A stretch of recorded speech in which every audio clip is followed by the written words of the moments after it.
Why,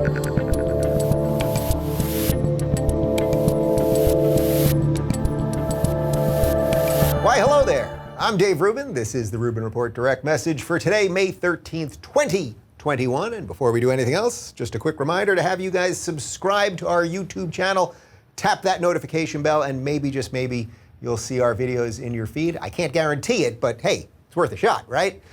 Today we are doing a Ask Me Anything Q&A. We took a ton of questions from RubinReport.locals.com, so feel free to join over there if you ever want to get in on our Thursday Ask Me Anythings. And I'm going to hit up one story before we do all that, because as we've talked about a lot, I think it's a lot officially, wokeism is pretty much destroying everything, and it's destroying the very industries that brought it into the system in the first place. In this specific case, I'm talking about Hollywood, because there ain't gonna be no Golden Globes this year because of all that racist stuff. So we're gonna talk about that and then get to as many questions as possible. But before all that, I want to talk to you guys about Ancestry.com. You know, there are many paths to finding your family story. Whichever way you choose, tracing your family generations back with a family tree or uncovering your ethnicity with Ancestry DNA, it's easy to get started with Ancestry. You could find a famous relative or perhaps a photo of your great-grandma as a little girl. Whatever you find, it's sure to change the whole way you look at your family history and yourself.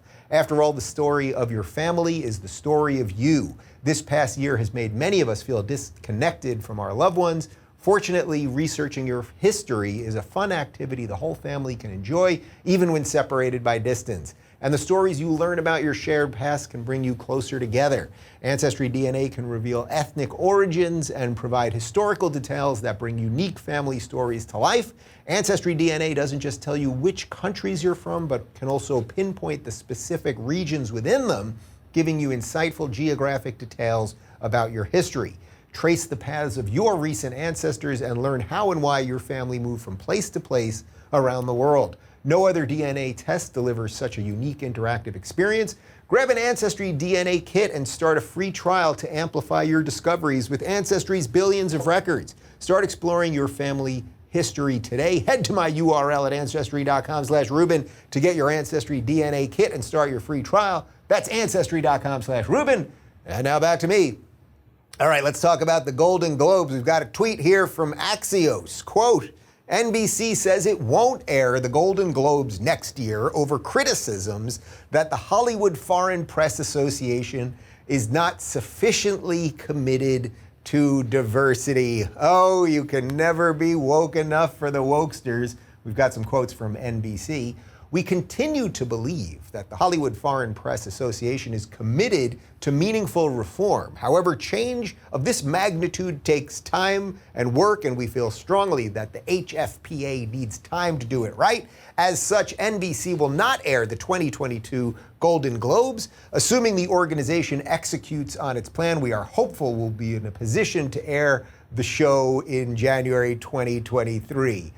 Oh, for God's sake. So this is just Hollywood eating itself, and although with all due irony, as I sit here in Los Angeles, I have to say I'm sort of enjoying it. I mean, this is what you get at the end of wokeism. Everything is racist.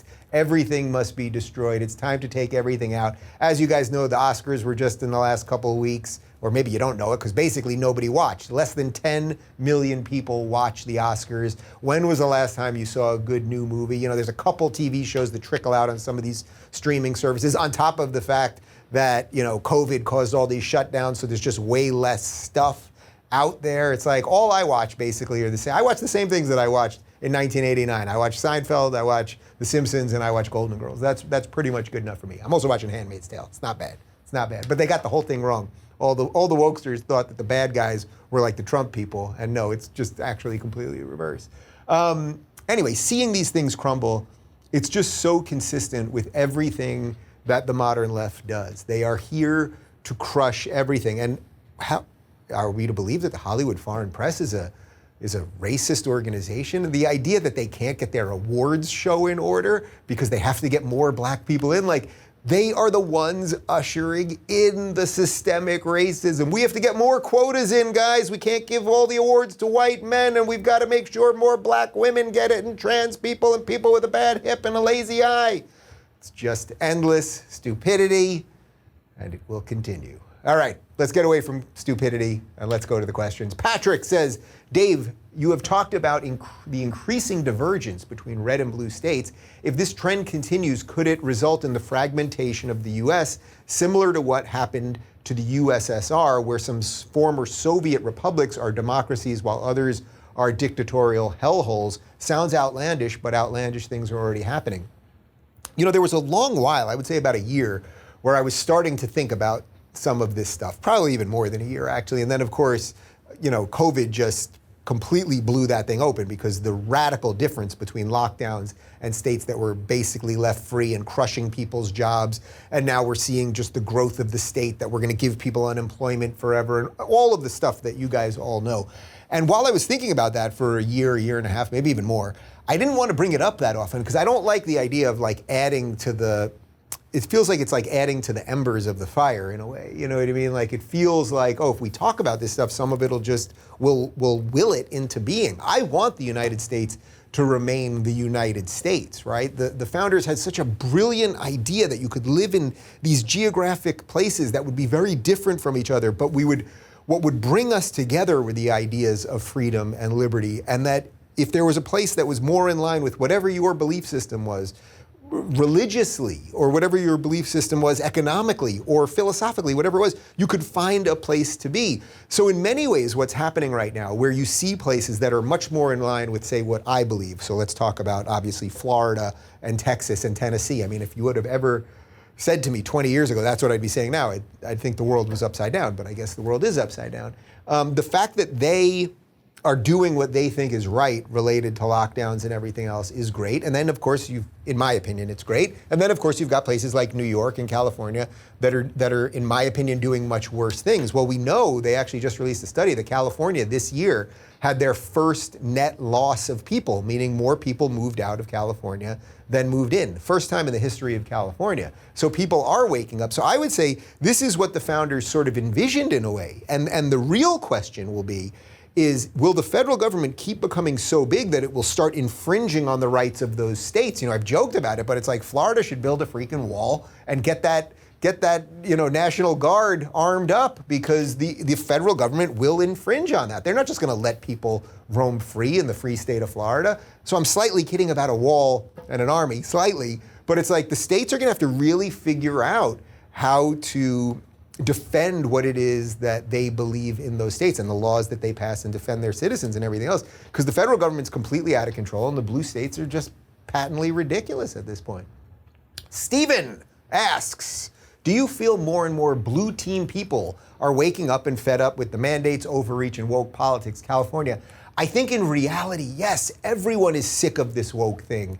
And we know it statistically, and it's weird that it doesn't fully show up in voting. But like, what is possibly left of the Democratic Party? Show me someone on the Democratic side of things that is against wokeism, really fighting it, someone that is against identity politics.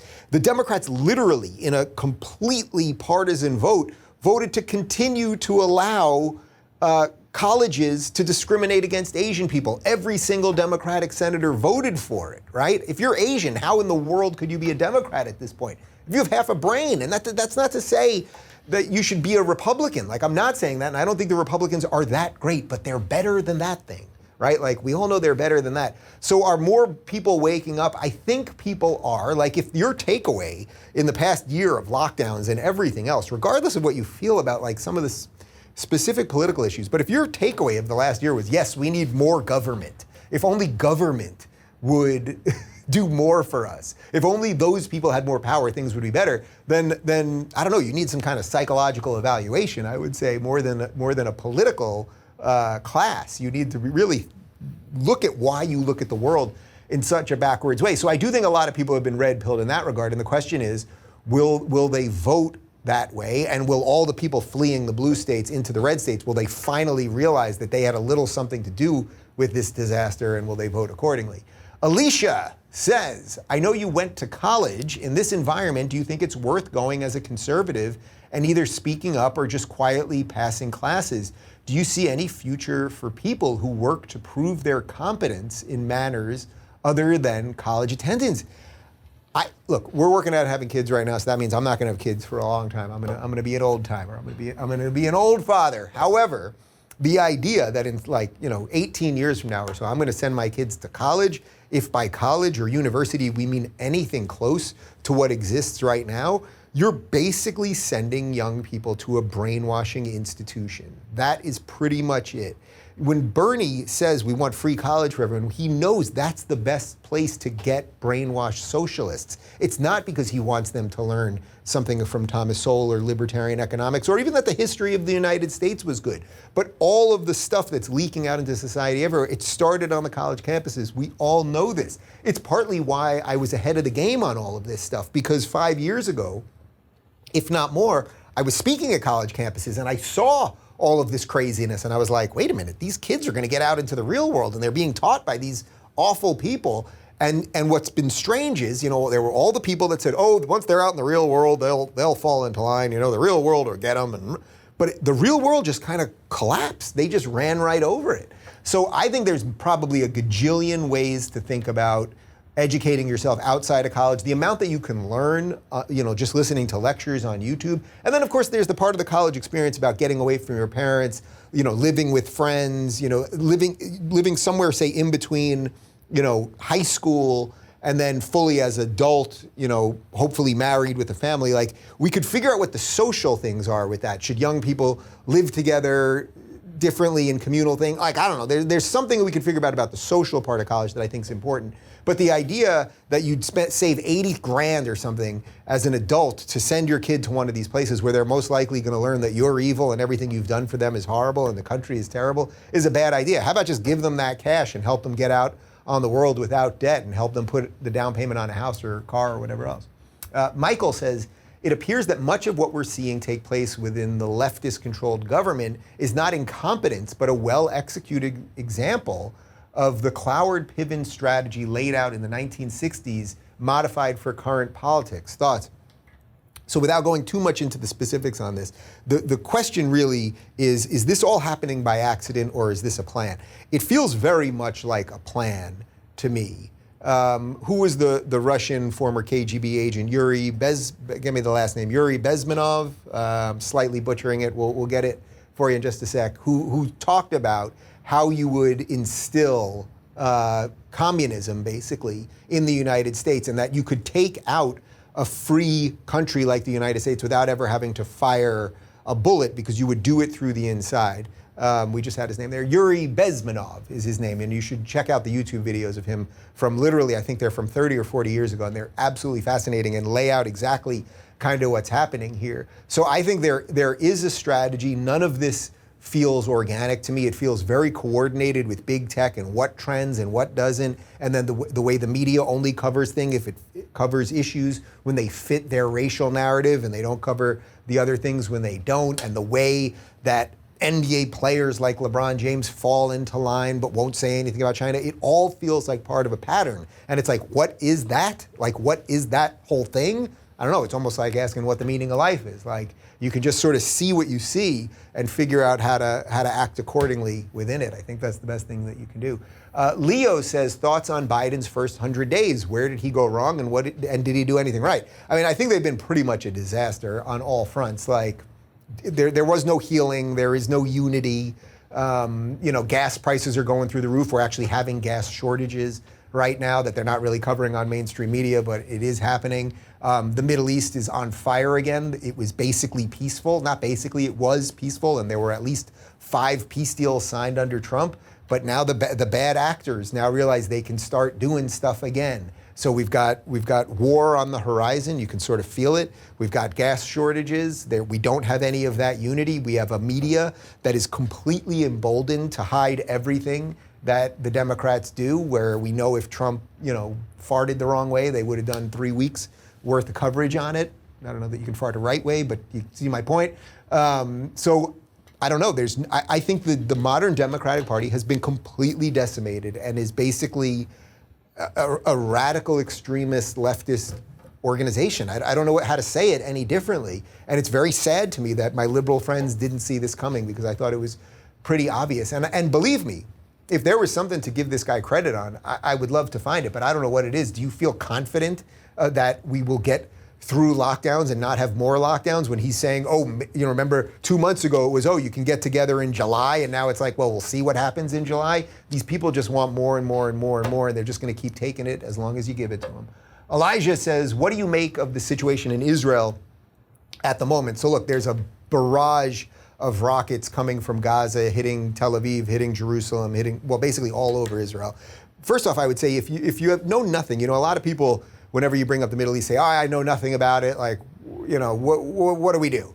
I would say first, look at a map. Look at a map. So Israel is obscenely tiny to the point that it's basically the size of New Jersey in a pretty rough neighborhood, right? And Israel is by far the country in the Middle East with the most diversity, meaning that there are Arabs and Jews and Christians who get along. I've been there many times. I've been to Jerusalem, where you can, within moments of each other, walk to the Church of the Holy Sepulchre, which is the holiest site in Christianity, to the Western Wall, which is the holiest site in Judaism, to the Dome of the Rock, which is the second or third holiest site in Islam, which is built on top of the decimated Jewish temple, the Temple Mount. There was a temple there. Now all the Jews have left is a wall. But there is diversity there. You can see women walking around in burqas next to ultra-Orthodox Jewish men in black hats. Like, there is no place in the Middle East that is freer and lets their citizens vote and all of those things. That's not to say that any country doesn't have its flaws. They all do. But I would say this, that every single country on earth has the right, and I would say the duty, to defend its citizens as it sees fit.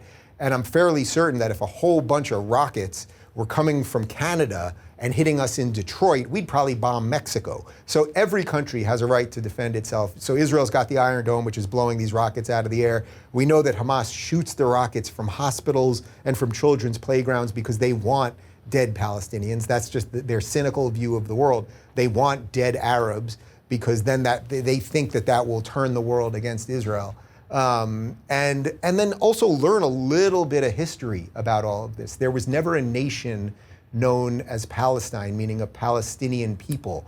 The Arab nations used to boycott Palestine, which was the British mandate of Palestine after the Ottoman Empire. So it was Turkish during the Ottoman Empire, then it was British. Then they said, okay, we're going to split this thing up. The Jews said yes in 47. The Arabs said no. Then they all attacked. They lost a war. They're still upset about that war. That's what this is really all about.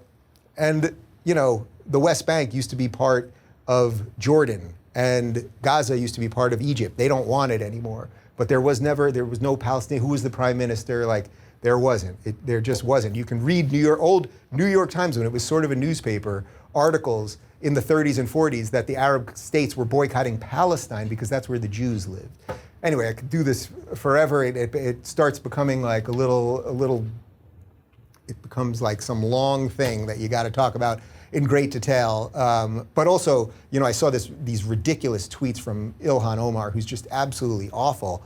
Basically calling Israel a terrorist state. And it's like her buddy, Rashida Tlaib, on one hand, you wish Jews happy Hanukkah, and then at the same time, Hanukkah is the story of the Jews defending the Judean hills. You're not going to believe what Judean means, Rashida. And where are those hills? Oh, they're in the West Bank. So that holiday that Jews celebrate for 5,000 something years has something to do with Jews living in that place that you don't want any Jews to live in. Or that Jesus guy, remember Jesus? He lived in Bethlehem. That's also in the West Bank. So Jews must have lived there a long time too. I mean, the hypocrisy is just off the charts. But removing any of all of that, I would say every nation has a right to defend itself. So Israel can defend itself, and if you're for Hamas, then they can defend themselves. And if you believe that Hamas firing rockets is some way defending themselves, then I think you're just sorely mistaken. But everybody can defend themselves as they see fit. But I don't think that there would be any nation that would be more restrained than Israel at the moment, probably to a fault, actually. Ben says, I've been watching Bill Maher for the last few months to get out of my conservative echo chamber. There's times when he seems to get it, but always follows up with vote Democrat, which makes me want to scream. Do you think he'll ever have that moment where he realizes Democrats are the anti-reality party? If you do you think he'll accept it when it happens? So first off, I just want to put this out there. I was booked on the show twice, and they canceled on me twice. One was COVID related when my book came out. And then there was one other time. I would be happy to go on the show. I would be happy to have Bill here, literally in my house, or we could do it via Skype. I would say that Bill in essence, is an old school liberal who maybe hasn't quite been mugged by reality yet because he's just so rich. So he thinks he can kind of get away with it, something like that. And I don't even mean that to be a dick. Like he's a single lifelong bachelor atheist. Like so he can just like have all of his ideas that sort of make sense in his liberal worldview that don't have any concrete reality anymore. But if he wants to live free, if you think that the Democrats and the left are the party and the political ideology that makes sense to you, that just doesn't make sense to me anymore. But does he get some things right, which is your point? Yes, he's pretty good on the free speech stuff. Like he really is. Like I think, and he does call out both sides when he can. But the example I always bring up is he had Adam Schiff, our moronic, representative from California, from the Bay Area, who was the lead guy during the first Trump impeachment before the second sham impeachment. And he had Adam Schiff on, and he's complaining to Adam Schiff about how high taxes are and regulations are high and all his friends are leaving. And it's like he can't put it together that it's because, well, Bill, you support Democrats. These are the people that run this state. And if you think all of the things are bad in this state, and you do complain about how bad education is, and you do complain about the drug problem, even though I think Bill's answer would be to legalize more drugs, which I don't think is the totally right answer, but you complain about high taxes and all the people fleeing, but then your answer is always, okay, keep voting in the same people. So I think Bill is actually a libertarian. And at this point, I would say he's a conservative in that new way that I've been talking about conservative, but he can't say it because it's like his whole audience will turn on him, and the guy's, he's at the end of his career. He could go on for a couple of years, obviously, but like he's sort of at the end, and it's like at the end, are you going to really make a stand? Actually, that would be the honorable, cool thing to do, and I would love it. Like I actually think it would be awesome if he would start really saying it as it is. But he's a TV host, and it is what it is, and I say that as a YouTuber. Oscar says there's a lot of people on the right and in the media who have a lot to say about what the Harris-Biden team is doing wrong and how it's destroying America.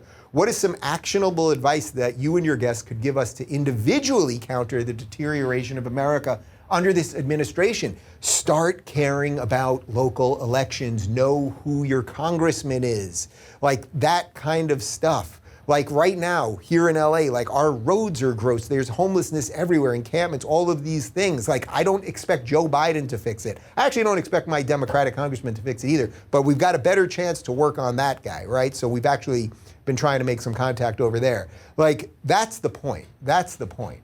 That you must have some ability to affect your life. And the way we've outsourced all of this, that the federal government should make every decision for everybody, whether you live in downtown Los Angeles or you live in, rural Pennsylvania or something, is actually crazy. So I would say that's the political level. And then the other part is the family level. I would say at the spiritual level, something like that, like know what you believe, do a little bit of what Jordan Peterson was saying in that video that we played a week or so ago about truth, telling the truth for truth's sake, that in some ways that's the ultimate expression of faith, that if you just say, I will tell the truth, and it doesn't mean that everything will be right, but by putting truth out there, that will be better than all possible, alternatives. Like that seems like something that gives us a little power back to ourselves. So if the world is going to hell in a handbasket, it's like we don't have to speed it up ourselves with lies. I don't know that there's much more that we can do right now. Like the best you can do, I think, is make your family stronger, your local community stronger. Maybe vote for those people at that level that can help you do it. But I don't think the answer is political. The fact that we think everything is political is part of the problem in the first place. James, who's your favorite Democrat? Well, all my favorite Democrats are dead, but I would say JFK. Ask not what your country can do for you, ask what you can do for your country. That's reverse Bernie Sanders. Daniel Patrick Moynihan, who I had the pleasure of meeting, who was a great senator, a liberal Democrat from New York, who was an incredible senator, who fought for true liberalism, which is, again, is modern conservatism, was wonderful. Ed Koch, who was the mayor of New York City.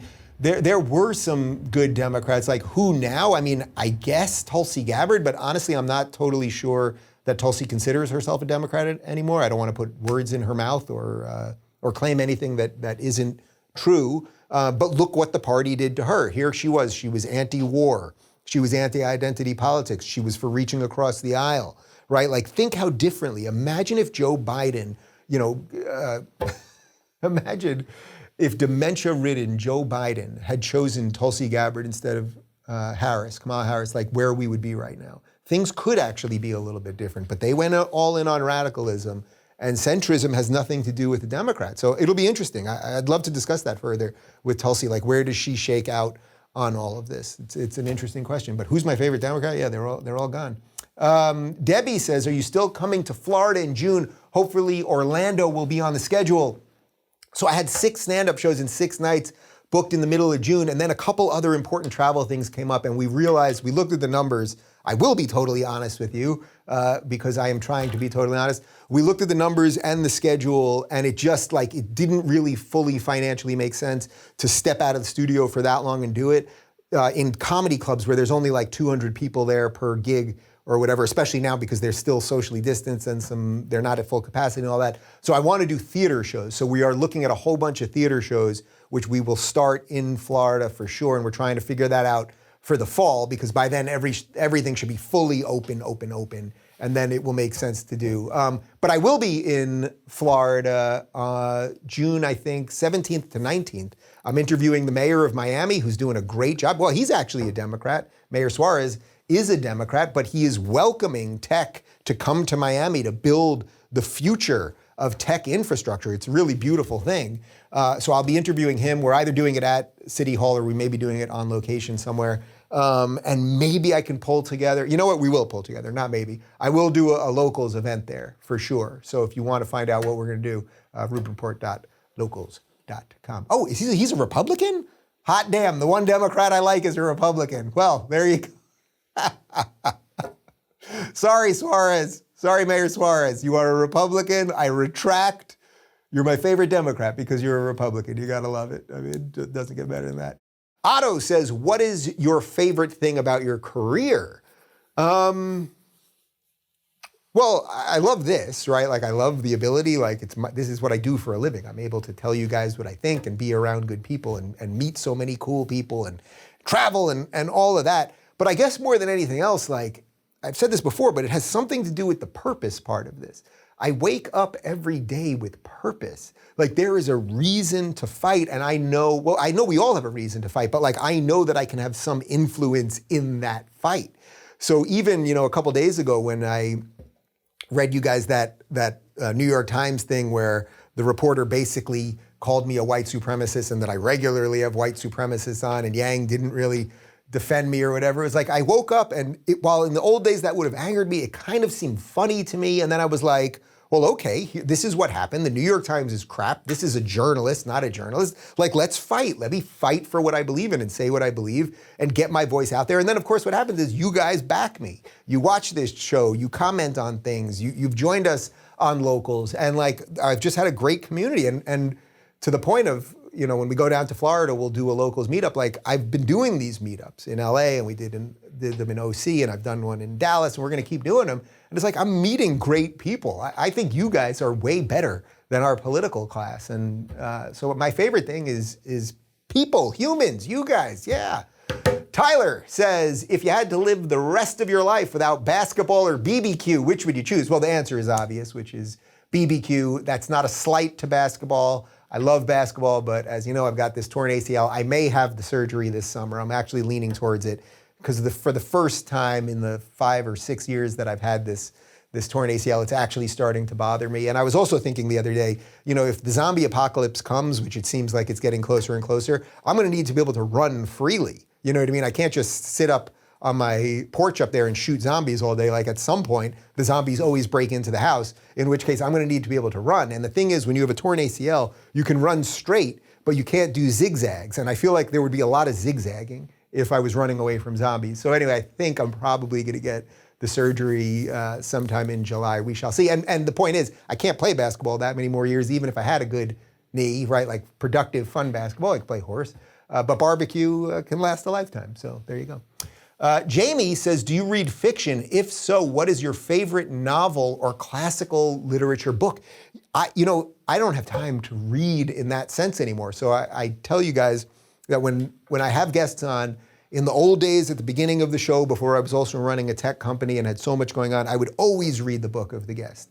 And then over the years, that's become less and less and less. And then sometimes now I don't read any, which I think sometimes can make for a better interview because I can ask more questions that are vague and open-ended, let's say, and with less of my opinion in them, so that can be kind of good. Sometimes I have to read a little bit more.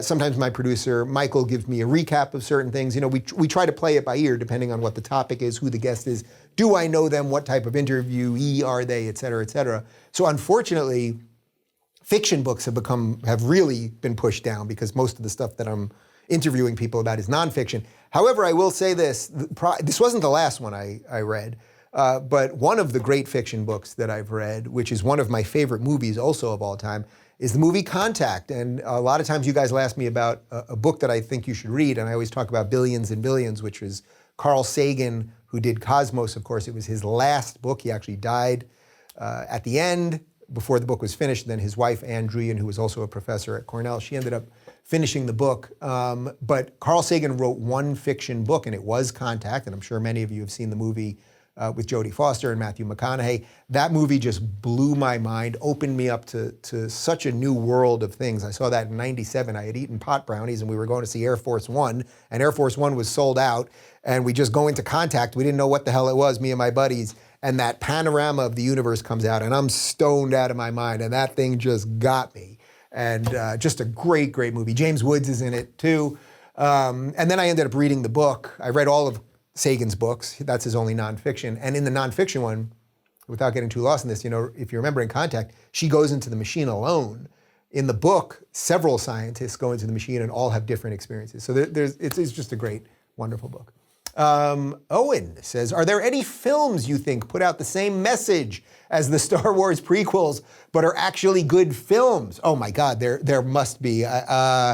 Well, basically you're talking about this thing that I always talk about, which is the accumulation of power, creating a war to in essence, shut down one of the sides when you have enough power, then you're the hegemonic power. You are supreme leader, you know, you're supreme chancellor, Palpatine. I don't know. Do you have any good ideas on that one? If you're in, you know, there's a lot of dystopian future kind of things. Yeah, I don't know one that like specifically that level of power kind of thing. I'm not exactly sure, especially from a political perspective, which is why I love the prequels as much as I do. I think that's it. Is that all we're doing today? Was that the final question? That was the final question, guys. Part 2 of my interview with Nigel Farage is up on YouTube right now. And of course, you can watch the full thing at rubinreport.locals.com. And our panel show tomorrow will be Travis Brown, Douglas Murray, and Peter Boghossian. They're doing a documentary all on wokeism, how it's affecting the colleges, all the stuff that we're constantly talking about here from two of my favorite people, Douglas and Peter, and Travis is the one putting the doc together. Thanks for watching, everybody. See you tomorrow. That's all.